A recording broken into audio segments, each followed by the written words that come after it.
Good evening. Welcome to another edition of Cavanaugh's Corner, the labor talk show here in southern Maine on public access television. I'm Mike Cavanaugh from the Amalgamated Clothing and Textile Workers Union, and I'm joined this afternoon by two guests. Here with me in the studio is Roland Samson. Roland is from Maine and member of the Paper Workers Union and recently elected member of the Maine legislature. Roland, welcome back. Glad to have you here. Oh, glad to be here. Also joining us today via long-distance phone link in Decatur, Illinois, is Dave Watts. Dave is the president of the United Paper Workers International Union Local 7837 and represents as the president of the workers at the Staley company in Decatur who've been locked out by their employer for the past 18 or so months. Dave, can you hear us? Yes, we can. Hi, Mike. How are you? Fine. Welcome to Maine, and welcome to Cavanaugh's Corner. Thank you very much. We're very glad to have you with us today, Dave, because this is an opportunity for us here in Maine to shed a little bit of light on a very important story, one that you're directly involved in, that being a lockout in Decatur and the whole labor struggle going on in Decatur, Illinois.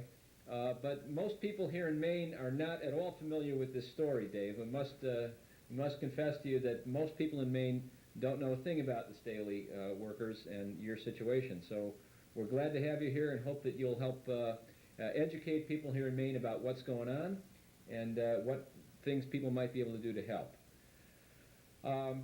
I guess as a way of beginning this, if I'm going to ask both Roland, you, and also you, Dave, just to tell our viewers in a few words what the basic issue is here, what's going on, and then we're going to have a chance to take a look at a little video. So, Dave, maybe let me ask you just to start real quickly. What's the situation in Decatur, Illinois? Who are your union members, and what's the problem out there? Well, there's 760 members of my union and our families that have been locked out for almost 20 months. It's an imposed condition by a foreign-owned company, Tate & Lyle, based out of London. And the union busting that you folks have experienced at J is the same thing we're experiencing here in Decatur, and it's unreasonable multinationals bearing great pressure on unionism. That does sound like a real familiar story to people here in Maine, and Roland, you're somebody who went through that very experience that Dave's referring to. Talk to us a little bit about it. You've been out to Decatur as well yourself. I've been to Decatur a couple of times. I'm one of the people in the state of Maine that understands pretty much what's going on in Decatur, Illinois with A.E. Staley. It's the same kind of a problem. Talking about ourselves and Jay, we were confronted with a contract that we didn't like, and one of the things we can do in this country is to go out on strike, and which we did. And of course we were permanently replaced. The strike lasted 16 months, and every one of us, 1,270 people, were permanently replaced. The folks in Decatur, Illinois understood this and knew that they had a problem with their employer. They came to us to find out what they could do. And it just so happened that one of the people that worked for the company here in the Personnel Relations Department is also the person that's working in their Personnel Relations Department. And that's where they found out a little bit about the situation. At the time, they were the Allied Industrial Workers. And ironically, they merged with the Paper Workers. So now they're part of the union I work for. So what they did is they decided that they couldn't go out on strike when faced with a contract they couldn't accept. So they did a tactic that is often done today and has been done for a long time, and that is to do just what they're supposed to do. Mm-hmm. They worked within their job description, and because of that, the company decided to lock them out. Ironically, again, in order to get back to work, they have to accept the terms the company has laid out, and I believe the terms that the company has laid out would mean that 2/3 of the workers would lose their jobs. Right. So they're in a bad position. Yeah, well, we're going to talk with Dave about the position you're in, but Dave, let me see if we can back this story up a bit for our viewers who, as I said, are unfamiliar with the Staley story. And I think if it's makes sense to you, I think maybe we will show a little clip of a video that was produced, I don't know how long ago this deadly corn has been produced, probably over a year old anyway. Yes, it is. And you're in this video, Dave. but I think we're going to pick this up just after the point where you're talking, and it refers to one of the incidents that really led to the problems there in Decatur, and that was the tragic death of one of your members. So let me just pick this little video up here for a few minutes to give our viewers a little background. In 1990, Staley's deteriorating safety conditions cost Jim Beals his life. Beals was killed when toxic propylene oxide gas was released into the cornstarch processing tank in which he and Jerry Sumner were making repairs. Larry Shook was the safety man on the job. Jim had just written a grievance about the handling of the propylene oxide in the plant. He had been to the But, union hall that afternoon, right. telling them, and wrote a safety observation that somebody was going to get seriously hurt with these chemicals that afternoon. He wrote It's on file. it's on file that the handling of the propylene oxide, unqualified people, according to OSHA, there's supposed to be the minimum amount of people qualified to do this, so that it don't overlap. You need a qualified person to do it. And there's only it was pipe fitters the only ones supposed to work around this propylene as far as the handling of it, and they've been violating this. They think more of production than they do life right now. Because never, in as long as I was over there, and I was in that area longer than anyone, did they ever run both reactors. One reactor without the other, without shutting it down. I got down into the vessel, and Jim Beals followed me in. So we were in there, I don't know, we'd been in there maybe 10 minutes. And me and Jim see some water, looked like water, coming down from one of the holes in the top of this vessel. We hollered at Larry, hey, they're pumping something in on us. And I was in there maybe 10, 15 seconds before I was suffocating. And by this time it was really pouring in, At first it looked like a shower head around the outside of this pipe. And it was coming in, we knew it was PO. And I told Jim, I'm getting the so-and-so out of here. And he says, but that's PO. I remember closing my eyes and holding my breath and grabbing hold of one of the arms, thinking, well, maybe I could slide along the bottom, because I was suffocating for air, and it was just that fast. It takes the oxygen out of the air that quick. That's what it does. So I remember sliding towards the opening, and I was out of it. I remember going towards a light, but I had my eyes closed, so they told me it was probably a lack of oxygen, made you see the light they're always talking about. I remember, the next thing I remember, I had my head outside the vessel, and I couldn't breathe. I got out, and I was on fire. I mean, all the areas on your soft skin were just burning. My face on fire from this PO. We was thinking, man, we got to do something. Well, Jerry's yelling at Jim when he comes out of there. He's soaked with it now. Can you imagine? Knowing that it's carcinogenic to you if you get it on you, he's covered with it. He wants to get it over. It was not working. Okay. Yeah. They had 15 Scott Air Packs in the plant, and not one of them in the whole plant was charged over 30%. They were all useless. Outside this room, there's emergency oxygen, 10 bottles of oxygen along the wall. They were all empty. It was a comedy of errors. Nothing that they had for our safety worked. They had oxygen bottles downstairs outside and had a tube, not a tube, plastic rubber hose that run from outside up to this vessel, to these vessels, and you're supposed to be able to go out there and turn them on. Nothing worked. I can remember trying to go back in the hole, and above this hole there was I-beam supports, okay?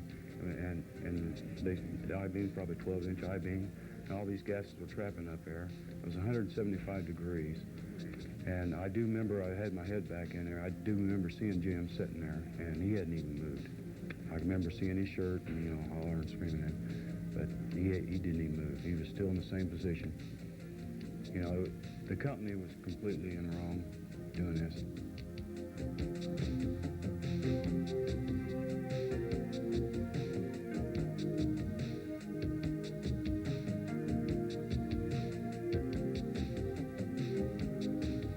We just had a chance to look at 2 or 3 minutes of a little video that told a very moving story of the death of a worker out at Staley, one of Dave's union members. This is one of the incidents that gave rise to the situation today, wherein Dave and his members are locked out and have been out for going on 2 years. And let me ask you, Dave, if you can hear me, if you could please try to sketch out for our viewers what is it that happened at Staley subsequent to this tragic death back in 1990. Well, Mike, what took place was Staley's is a 90-year-old business with about a 500-acre tract of about 125 different buildings, and it's a corn wet milling processing plant that basically is a chemical plant. We create a lot of food and sweetener and starches that are very diversified that take a lot of chemical reaction to create these byproducts. It's a very hot, dusty, old plant that has some new technology but not near enough. And the technology that was lacking was the chemical reaction of propylene oxide, the very product that killed Jim Beals, who was, by the way, our 1989 chairman of our bargaining committee during negotiations. He had some skills that he had to keep up with, went back into working in the plant, but also was still on the bargaining committee at the time of his death. The plant itself suffers from poor management and high production and no attention to the quality of life of workers, and it resulted very tragically not only in Jim Beals' death, but a couple of contractors in the plant since then. And there's high exposure to not only a variety of chemicals, but also asbestos and just in general very poor, unsafe working conditions. And so health and safety was a dominant issue when you went into bargaining with the company at your next round of negotiations. Is that correct? Yes, it was. In 1988, Tate & Lyle, the parent company, bought Staley's at a leveraged buyout in 1988. 89, we had our first negotiations and almost struck, but we managed to come to terms. The ink wasn't dry. Tate & Lyle Staley rejected the agreement and began to operate clearly on harassment, intimidation, and discharging of members, trying to ward off our solidarity and break our spirit of unionism, preparing for 1992. It was a very difficult time for the union, but we managed to, through education and through a great deal of involvement of members, leadership, and family, work out the reality of what union busting was truly all about by another multinational. Okay, so you had a bitter struggle leading up to 1992 negotiations, and as was described, this is a company that had been in existence out there in Illinois for how many years? How old is this place? It's about 90 years old. Okay, and just in the last few years, this multinational Tate & Lyle purchased it, and things began to change for the worse. They changed dramatically, and it's all changed for the greed aspect. The bottom line is production and profit, and nothing else matters. Loyalty, seniority, nothing else matters to the multinationals of the world today. Yeah, well, that's a point that I think we have a frame of reference for here. But tell us now, what then happened when you went into negotiations for 1992? Roland alluded to this a little earlier, but why don't you tell us what attitude did the company take, and what were the decisions rather that you had to face? All right, the company had hired some major union busting outfits. They hired a law firm, Seyfarth Shaw, based out of Chicago, that has 340 some union busting lawyers, I might add, and they operate the country nationwide at assisting big companies break unions. They put together a best and final offer a year before negotiations ever began in October of '92. They tried to impose that best and final offer to the membership 6 months before negotiations began in August. And the members not only rejected it, but so did the bargaining committee. We filed a grievance, went to arbitration, and they ruled in our favor. The negotiations wouldn't start early. They would start as they had in the past and by the contract language that said both parties agree, and that's 60 days prior to. We met probably 40 some times of trying to come to an agreement. And not once has the company negotiated, and we've met 25 times since the expiration date, and still not once has the company done collective bargaining. Now, let me ask you this question, because I know this, that the perception in the minds of a lot of people who don't really know the situation, that, well, there's a strike, it must be because the union was demanding higher wages again, and the demands of the union were so out of line, the company had no choice. What really was what were the bargaining positions, if you could sum that up for us? Well, it's quite the contrary. We were basically trying to hold on to what we had. We had no major increase in wages, and this fight is not about economics at all, although their imposed contract takes about $6,000 per year per worker out of our pockets. It's a major concessionary package that is a management's right-to-work clause. We work, they pay. That's the attitude, and if you don't like it, there's a whole bunch of people out there in line that's going to take your job. And when we analyzed what took place in Maine with the permanent replacement issue, and also here in Decatur, the strike of UAW against Caterpillar and the permanent replacement issue, we chose not to strike and have yet today to take a strike vote. We did choose to get thoroughly educated in the labor law and in the OSHA law, and we put together a quite strong work-to-rule program, and we let management manage. And we, in fact, ended up with total control of the plant. Management was totally out of control, and they used accusations of sabotage and workplace destruction as needs for the lockout. And that came in June of '93, after we'd been operating without a contract since October of '92. Okay, let me just emphasize that point again for our viewers, because I think it's very important. This is not a situation where the workers were demanding high wages and the company couldn't afford to make it and the workers walked out on strike. That is the way a lot of companies would like us to think the story has gone, but quite the contrary.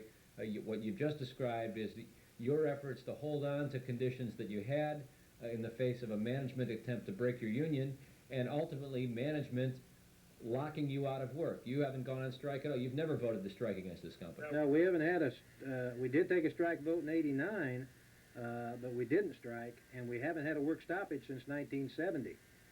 We have very earnestly worked collectively with Staley management to come to reasonable agreements and then tried to honor that. None of that has happened under Tate and Lott. And their contract that they were trying to force feed us totally destroyed seniority, threw an 8-hour workday out, destroyed our ability to the grievance and arbitration procedures and representation of our membership, and our health and safety was probably a leading concern of why we had to learn new methods to fight back. And we used methods of corporate campaign and work to rule, and the strike strategy just doesn't fit in this situation. Right. Well, Roland, you know about that very well from your own experience. What's your view of this kind of strategy? Does that make sense? Well, I mean, that's what we're down to. I mean, in this country, we have the right. If you decide to vote a labor organization into your work site, you can be represented by your union. You have certain rights. You have the right to negotiate contracts and so forth. We also have the right to strike in this country, but unfortunately, the company has the right, evidently, to permanently replace you. So, you have a problem. If you don't like your contract, you either accept it or you try to fight back and try to get something that's worthwhile. In this case, the people decided not to strike because they knew darn well they were going to be permanently replaced. So they worked the rule. What they did, in effect, is they did only what they were supposed to do. Because in most workplaces, most workers do above and beyond what they're called to do. And that's what makes companies profitable. In this case, they decided to do just what they were supposed to do. And the company decided that's not acceptable, so the company locked them out. Now, again, the company has the advantage where they won't let you come back to work until you meet their demands. Yeah. And in this case, every union person would have to accept a contract that would do away with 2 out of 3 jobs. Okay. Dave, talk to us a little bit about what's been your experience now. This has been, you said, 20 months. Are your folks holding together pretty well, and what do they think about going back under these conditions? Well, Mike, let me just very clearly state that this membership is what I perceive to be the greatest membership in the world. Not only did they absorb the education necessary to stand up to this corporate tyrant type of union busting, but they also understood and got the families and each member of their family involved in why it's so important to know solidarity works and stand together, and knew it was not going to be a quick, easy path, but certainly one that was just for workers everywhere, not just for us and our families. And I'd like to go back to the earlier statements that you were talking. This company is not economically suffering by any means. In 92, they made $400 million profit, and in 1993, Staley's alone contributed $140 million profit to the Tate & Lyle organization. Let me ask you to emphasize that point again now. You're talking about Tate & Lyle, the overall multinational corporation, had profits of 400 and something, whatever you said, million, but Staley itself, the Staley division, which is the division that you're working for, contributed how much to that profit? In 1993, it was $140 million contributed by Staley alone. Staley is by far, in the Tate & Lyle multinational organization, the largest contributor of extreme profits. And how many other facilities does Staley have? Staley has 9 other facilities, Decatur being the largest as well as the oldest, and they have 2 fairly large facilities, Lafayette, Indiana, that are starch, corn sweetener plants, and they have one that's in Loudon, Tennessee, and they have 6 smaller plants that are pretty insignificant. And are these, let me just ask you here, are these organized plants or non-union plants? What's the situation? Decatur is organized plant. The Sagamore plant in Lafayette, Indiana is Teamster, and the other Indiana plant is non-union. Loudon is non-union, and one of the potato starch plants in Holton, Maine is grain millers. Oh, okay. Well, there we go. We've learned something. We're not showing in Holton, Maine, but maybe we will be. Thanks. Okay, Dave, you made the point about Tate & Lyle being very profitable, about the Staley division being very profitable, and yet the company has been relentless in their efforts to essentially try to destroy your union.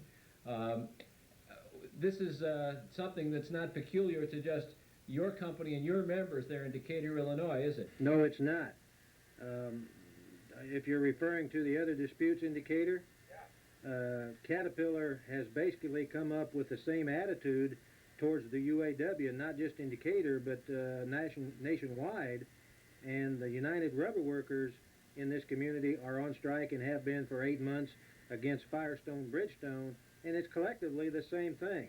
They're out to take over total control, and it seems to be a real testing ground here in the Midwest or in the United States of Decatur, with 3 different international unions, 3 different multinationals, 3 different types of disputes. We're on lockout. Caterpillar UAW is on unfair labor practice strike, and the rubber workers Firestone are on an economic strike. But the issues remain the same, and it's total control and total capitulation of major concessions. All right, that poses some interesting questions, because we have the experience here that we've referred to of what happened in Jay, Maine. Everybody knows about it, but it was isolated. It was one company. It's certainly the dominant company in the Jay area. Now, Decatur is a somewhat larger community, but you've got 3 major multinational corporations that are engaged in various forms of the same game, and that's trying to destroy the unions that the workers in those communities have built up over the years. What has been the response of the community, of the Decatur community, both the citizens and the official, the power structure of Decatur? To what extent have you been able to appeal to your local elected officials to help out the local workers against the out-of-state, out-of-country multinationals? I tell you, I wished we had a few more labor-educated state representatives such as Roland. We do not. We have got some people, which is a U.S. Congressman, Glenn Pichard, has probably been the most adamant and resourceful help to this dispute. He has offered help at mediation, negotiations, and even pulled some meetings together. but to no results of satisfaction to either party. Our state government is very weak, just like the U.S. government, and they've not done much of anything to help, and say that basically their hands are tied. Our city government is the same. It's pro-business. It's anti-labor. They're very orchestrated to the strings that are pulled by big business in our community, and if they whine, something happens. If the union is busted or if the union is forced on strike or lockout, nothing happens. It's totally out of balance, but we do have a great coalition in the community of labor. We've got a great coalition of clergy groups inside this city that are adamant that it's a very clear, destructive, multinational union busting towards collective bargaining, and they know that the community long-term is going to suffer because of this effort, and we've got a great deal of support from a lot of citizens of this community, but unfortunately we don't have them all, and big business controls not only state, city, and federal legislators, it's controlling a lot of citizens in this community. Well, that's it's sad to hear that, but it's not at all surprising to hear that because, as you correctly point out, the power is clearly with the corporations, and they exercise that not just in the plant but also in the community. Your local police force, how's the police force dealt with the strike and the strikes at Caterpillar and at Firestone, and also how have they dealt with the lockout and any protest rallies or marches or activities that you guys have had there in Decatur? Mike, clearly through our research and our studies to try to figure out how we're going to defend ourselves, we learned that nonviolent civil disobedience or nonviolent actions is the only way to go. We have warded off all efforts, and some get eager sometimes, and it's easy to understand when you're losing your home and your finances and you have no health care for 20 months. But we have in this community a city government, a city council that is so pro-business that we've got a police force that is, they're not recognized by the AFL, but they are union. They even early on made a contribution in some sympathy towards us. But the city council, our mayor, and our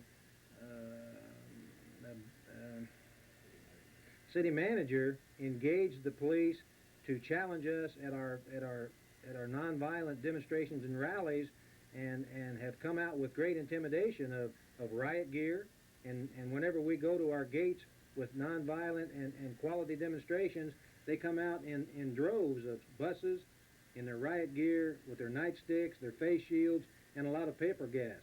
And finally, on June 25th of '94, they engaged the use of pepper gas and nightsticks on a large demonstration of people, about 5,000 people, and it's been very ugly and very anti-cooperation with any police or city government since. I believe we have some video of that particular demonstration and the attack of the police against nonviolent strikers. I think we may be showing that on a separate edition of our show. But what you've described to us, Dave, is a situation where you're very much on the front lines out there, and people throughout, the United States probably don't know. I'm certain don't know anywhere near enough about your story and about how important this is to many people who don't even know it. And I guess we need to talk a little bit about why that is. Why the media blackout? I don't know how much, you probably have a lot of coverage in the local paper, but I certainly, with all due respect, I hear a heck of a lot more about O.J. than I hear about Dave Watts and the lockout at Staley.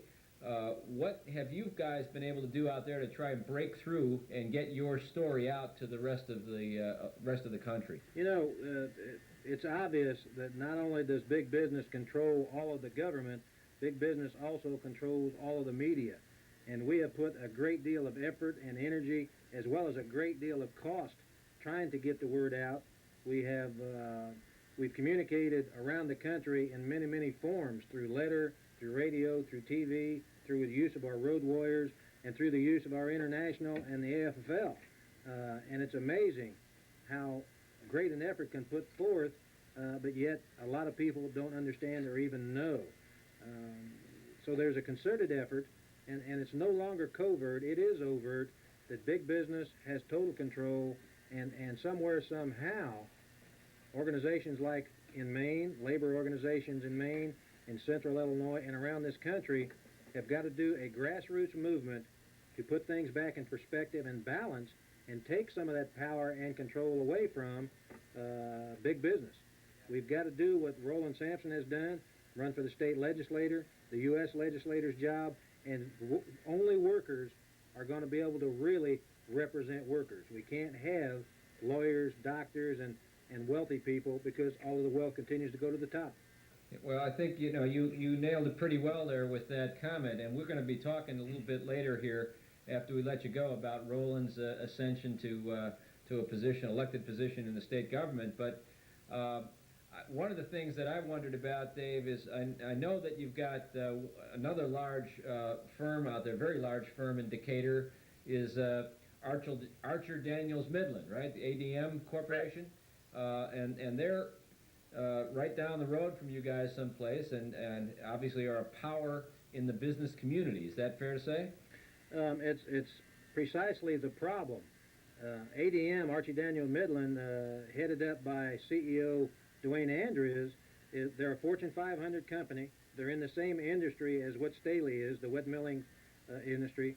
They've got all of these programs that they feed the world through grain processing, corn, soybean, and what have you, as well as they're in the sweetener business just like us that goes to Pepsi-Cola, Coca-Cola, and Miller Beer and Budweiser, all of those types of things. And we're challenging back on all of those customers, by the way.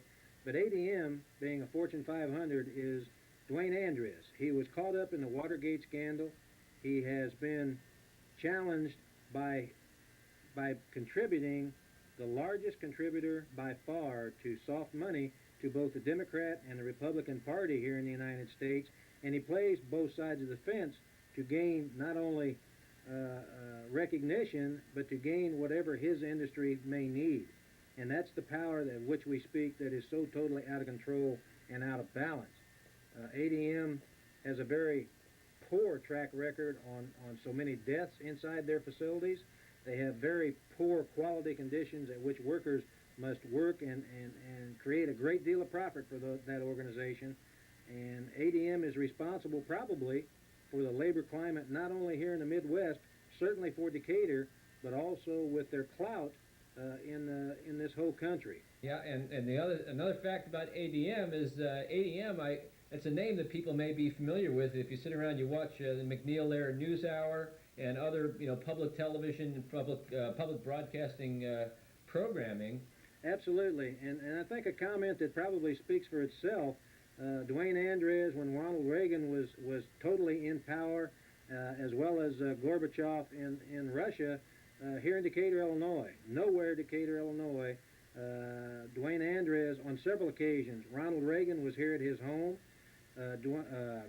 Gorbachev was here in Decatur at his home, and that's just one extension of the extortion and the power that Dwayne Andrews ADM can wield.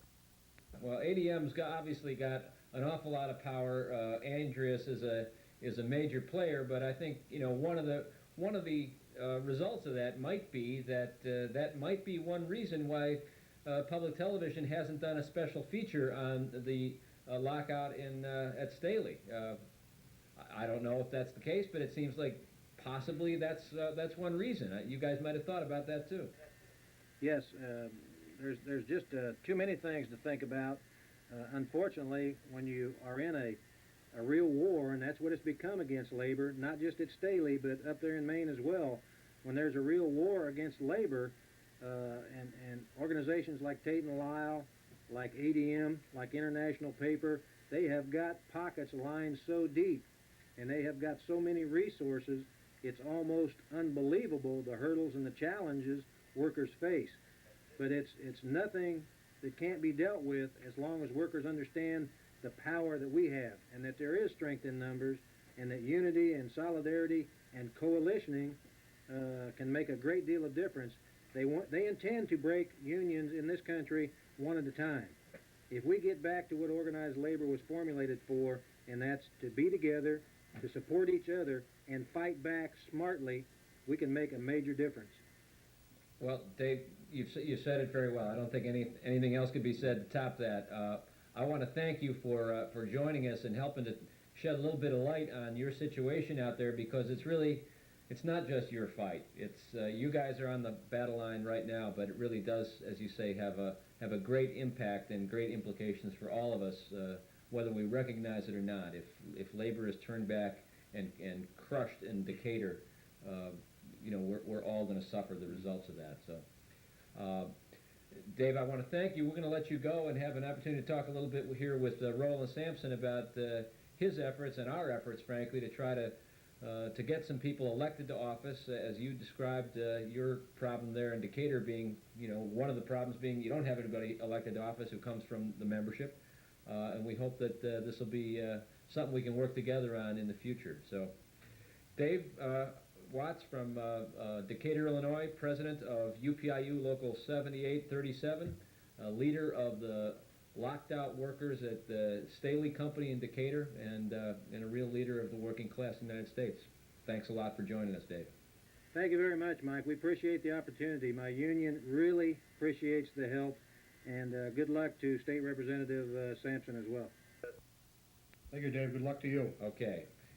Roland Samson, for our viewers, will remember that Roland is a member of the Paperworkers Union, and as you said, Roland, you were a member of the striking local up there at Jay. Were permanently placed through the efforts of International Paper, but you haven't been sitting around bemoaning your fate. You've been doing something about it, and we've made mention. You're now the Honorable Roland Samson. Right. Congratulations. Thank you. But tell us, why is it you ran for the legislature? Boy, it's really a good question. I've been asked that a lot of times. It's really nothing I ever wanted to do. And up until June of this year, 1994, I hadn't even considered it, really. I was approached to run. Ed Pino, who was our state representative at the time, had to step out because he was moving out of town. I was approached, and I decided to run. You'd have to know me to realize it's kind of strange that I would ever be running for political office, because all my life I've had a real phobia about public speaking, or being in the forefront of anything. I would always be a team player, so to speak, but I never wanted to be out in the front lines in the light. So it's a dramatic change in my life, and basically it's because of the strike. Even though it was a bad situation for a lot of people, it opened some doors for me that I wouldn't even have thought of. One of the doors that opened is I was offered a job working with the Paperworkers Union, and for the past 6 years I've been working for the union with people like Dave Watts that have problems with their corporations, with their companies. So I've been fortunate to work with a lot of good people in that regard. Now I get a chance to represent the district I live in, which is made up of a lot of people that were involved in the strike, in fact on both sides of the issue, both as strikers and as scabs. So I represent them all. But one thing I've realized, my eyes have really opened to life in general. It's easy to shut yourself down to reality and what's going on around you when you're working 40, 50, 60, 70, sometimes 100 hours a week in a paper mill. And, you put in long days, and when you get out of there, you want to forget about problems. You want to relax, enjoy life, or do something you want to do. Now, because of the situation, I'm forced to look at things in a better light. And I've come down to realize that a lot of us complain, and I've done my share of complaining about government and so forth. But a few years ago, I started not to complain quite as much, because I realized that the real problem is that a lot of us workers are not in the game. We're bystanders. And when things go good, we don't say much. When things go bad, we complain. So one of the problems I saw is not very many working people are involved in politics. And I really don't know what the breakdown is in Augusta right now. I'm still meeting people, and there's 70 or 80 new legislators, which is quite a crowd. Right. And I'm not sure who they all are, but I'm going to be looking to see what segment of society they represent, truly. I think I'll probably find very few working people down there. Yeah, that's a real interesting point. If you spend any time looking at elected leadership, whether it's on the local or the state or certainly on the national level, as a function of economics generally, people who are workers don't have the ability. They don't have the financial ability. They don't have maybe the educational experience. A number of factors. People don't feel like they can do that, like you described. Well, that's not for me. That's that's for somebody else. And so you've done something remarkable. But there are some other people in the Maine State Legislature who've done similar things. Overall, I think it's probably a body like most other legislative bodies that's dominated by people who can afford it. The pay to be a state legislator in Maine is pretty minimal. Pretty low, right? What $8,000 or something a year? I think this year it's $10,500. Next year, I believe it's $7,500. So it would be hard to earn a living, right? With that, right? With that pay, right? So it's your hope then to be able to connect with some other people who might come from the same kind of not exactly the same background, not other paper workers necessarily, but people who have working people's interests at heart and have that kind of background to them, right? Yeah, I mean, even though I've been a union member for nearly 30 years, I realized for a long time that we union people don't only work or are involved with other union people. We work for really and involved with all working people. A lot of the legislation we have passed isn't only to benefit union people, it's to benefit workers at large. So I'm hoping that while I'm down here, I'm just learning the ropes right now, get familiarizing myself with the process, but I'm hoping that I can be a part of improving the lives of working people in the state. And my philosophy is that if we look out for working people, those that pay the taxes, to be frank, if we look out for them, everything else is going to improve. The quality of life for everyone in the state is going to improve. Right now we're dealing with nearly a $400 million projected deficit. Well, it's a deficit because there's less taxes being paid. Then, to me, that means there's less people working. Less income tax being paid. If you're not working or you're underemployed, it means that you can't afford to buy a new television set. Or you can't afford to buy a new car. So there's less tax money coming into the state. Right. And the state is, let's face it, Maine is a large state. Maine, if you could overlap it, it would cover the other New England states. Right. So we have a big state, and it's not very well populated. Right, and we have a state economy right now that's in some trouble. There's I keep reading every day about the economic boom and how the economy is heating up, and the Federal Reserve keeps talking about needing to damp it down and try to put the brakes on this runaway economy. And I'm sorry, I'm from Maine right now, and it's not running away here. It's not happening here. A lot of people having lost their jobs, and most people I know who have a job are pretty worried about whether they're going to have it much longer or how secure is the job. So the legislature is going to face that, and everybody who's been elected to the legislature, whether they come from a lot of money or come from the working class, they're all going to be facing this problem. Everyone will say, we have to solve this problem of the budget deficit. I mean, you can't write rubber checks, we know, but it's going to require some different perspective that I think maybe you, with your rather unique experience, might be able to bring to the legislature. Yeah, I think in general, everybody has something to bring to the legislature. I think it's good to have a good mixture. I would love to see all labor people in the legislature, but that's not going to happen. But it's good to see labor people such as myself there, working people. It's good to see a certain amount of lawyers. It's good to see a certain amount of elderly and so forth, females, young people, older people. I think we need that mix. People have to be willing to listen to one another. I have, I guess, strong views in some ways, but I'll always listen to what anybody has to say, and because sometimes I'm wrong. And in Augusta, I hope that other people will act more like I plan to act. And my action is going to be that I will look at all the issues and vote them up or down or whatever based on the merit of that issue rather than on party lines. And it's gonna be easy to get caught up in party lines, you know, I'm sure, but, I think that, I'm hopeful that, the way things are set up, people will be looking at the issues and really pay attention to what's being said and do something positive about it. My view has been, part of what I campaigned on is that what I'd like to see in the state of Maine, frankly, is job creation. Maybe more so in the small sector than in the big business. Maine has a tendency to always be looking to the west for somebody to come here on a white knight to save us. Some big company come in and hire thousands and thousands of people. Well, it would be nice, you know, if that would happen. But I think realistically, what we should be doing is looking at the talents that people here in the state have. Find a way to put those talents into a business that Maine people will own and hopefully expand. And I believe that people that live here in Maine because they want to live here, not because they have to. And if Maine people start businesses, I'm in hopes that they'll want to keep them here in the state to benefit their families and neighbors. So. Well, you're somebody who's had, you know, personal experience with, and we've just talked to Dave Watts out in Illinois, who's obviously living this crisis right now, that, you know, one of the things that you have in common is you had large corporations, international paper in your case, Staley, Tate and Lyle in his case, multinational corporations. The ownership of those corporations is not from Maine.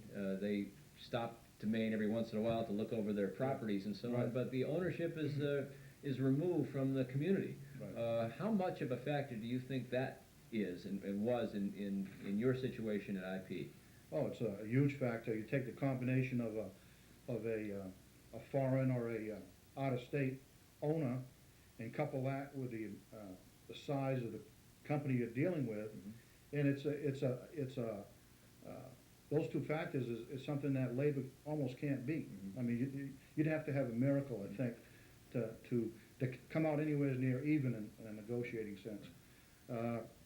So I think in that regard, maybe that's what that points me in the direction of thinking that maybe smaller is better, maybe more 100, 150, 200 worker businesses, maybe 20 worker businesses would be good for the state. One reason is that if a large employer decides to get out of town, it doesn't leave a community in a bad shape. If you've got a lot of diversified businesses in a community, if one decides to leave or it closes down, it isn't detrimental. And in my work, I travel around the country a lot, and I think I have a little bit of a different perspective than most people in Maine that spend most of their time here. I've seen some states that are quite successful, and when I say that, the states that come to mind are states like Wisconsin, Minnesota area, where they never had the boom years, where it was pretty, it wasn't flat, but it wasn't a boom time back in the 70s and 80s, and a lot of small businesses prospered and so forth. And when the recession hit, and to us it's really a depression, not a recession, they stayed at their slow growth level. So if you go through Wisconsin today, you'll find a lot of different kinds of companies.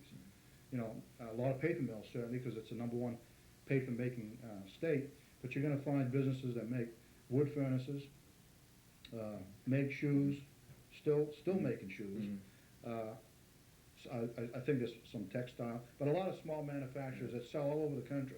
Right. And some people say, well, you know, Maine can't do that. We live way out here on the East Coast. Well, you know, frankly, we have a road system, you know, leading in and out of the state. We can certainly ship anywhere in the world. That's right. And we've got you know, a port system, and you know, we might want to talk about this at more length later, but one of the issues that I know people up your way are facing is, you know, is there going to be investment in the state of Maine to produce, you know, value-added products here in Maine, or are we going to take Maine's natural resources and send them away, ship them out as, you know, natural product? And that's something that I know is a big concern to people up in your part of Maine. Maybe you talk with us a little bit. Well, yeah, I mean, when I hear of raw product being shipped out of a place, I picture a third world country that is being exploited by companies. Well, the fact of the matter is that raw product is being exported out of the state of Maine. I live in Jay, and along a route that goes up into Canada. And I see every day, on the way down here today, I saw a lot of logs, oak logs, pine logs, a lot of hardwood logs heading north, and I know where they're going to Quebec. And I have the greatest respect for Canadians. I'm French-Canadian descendant, and I have a lot of respect for them. And I think, though, that we Maine people today are having a tough time, and why on earth are we allowing the exploitation of these raw products out of this country is beyond me. What I see when I see a log heading out of the state is a job loss. I see the value-added jobs that could have been created to process that log into lumber, furniture stock, or whatever, being lost. If we reach a point where we start to ship out chips, there goes our paper industry, because right now we rely on the pulp wood to be chipped or ground into stock to make paper. And wood forest industry is the backbone of the state. So I see a possibility here in the future with NAFTA and GATT of chips being exported out of the state, along with the logs that are presently being shipped out of the state. We need to do something in the state to find individuals that are willing to put up money, are willing to start a business to process these logs here in the state. Yeah. And let's export the finished product. Yeah, well, you'd create a lot more jobs for Maine people that way. The Portland waterfront, as you probably know, for a number of months now, has been loaded with logs that are being scheduled to be shipped out of state. So there are some tasks in front of, decision makers about how our economy is going to develop. And there are a couple of different paths it can take. It can go along the lines of, turning us more into a service economy, losing manufacturing jobs, providing a climate for companies that want to break unions like IP did here in Maine.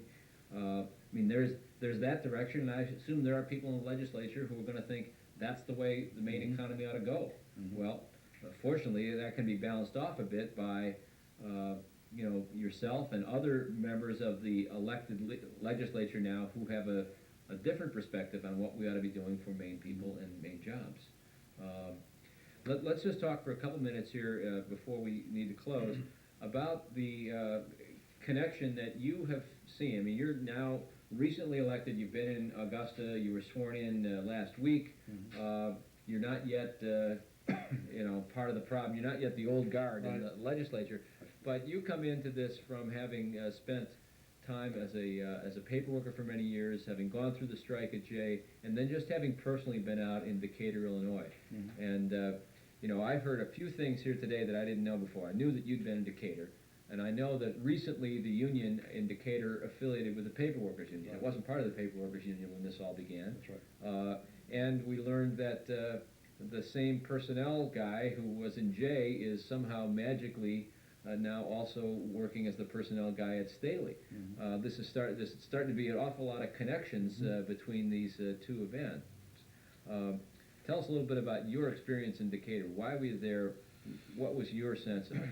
Well, I've been there a couple of years ago. I happened to be nearby at a council meeting, and we drove into Decatur, and I was fortunate enough to speak at one of their meetings and meet a lot of the people.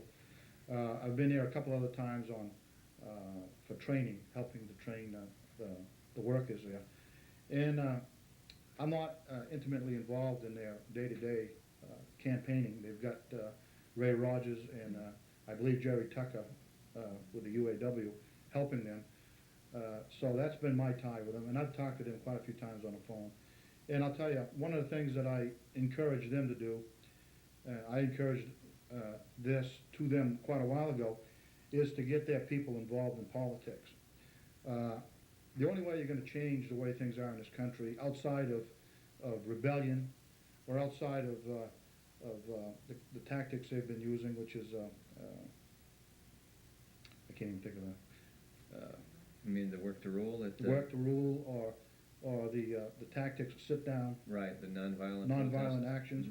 Outside of that, the only way you can change things, because after a while this would affect public opinion, the only way you're going to change things is actually be in a position to make the laws. And that's where labor, we workers have failed, is we seem to want service. We're a service-oriented society where we expect McDonald's to provide us with a with a hamburger in seconds. We expect somebody to fill our car with gas when we stop at a gas station. We also expect, evidently, we expect a lot of lawyers to represent us in elected positions. And I have nothing against lawyers per se, but I think that the public sector political office should be represented by a cross-section of society.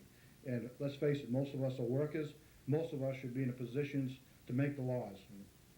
That's a good point. I think we still may have the ability in Maine to actually have working people elected to office, and the cost of running for office is getting really beyond the means of an awful lot of people. Right. State legislative races are pretty expensive.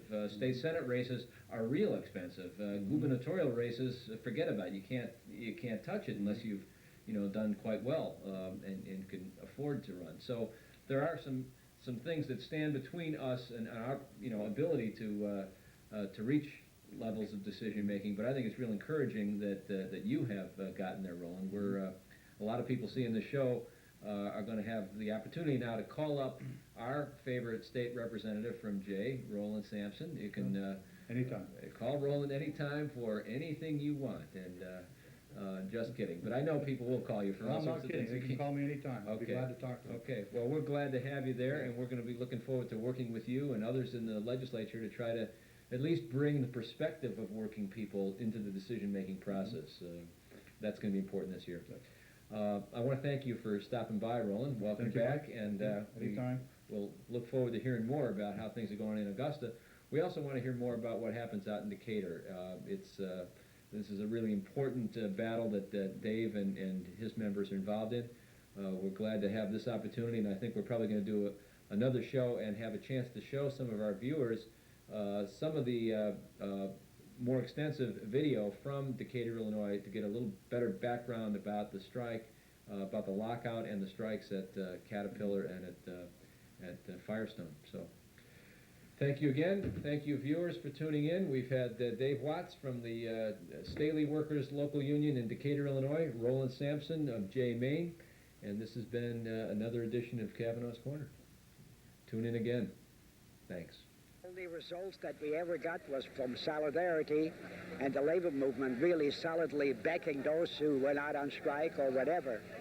And we're hoping that this will encourage other unions and the labor movement generally to really start becoming militant, because without struggle, they'll get no place. I've learned that in 50 years of experience. This is a classic case of union busting by a multinational corporation preying victim on a small group of workers in the Midwest. And what relationship do you see between church's role and the labor issues? Well, this is where Jesus is. I mean, Jesus isn't in a stained glass window or in a crystal cathedral. Jesus is walking a picket line with those who are suffering. That's the way he lived when he was here on earth, and that's where his spirit abides now. So if I want to follow Jesus, this is where I need to be.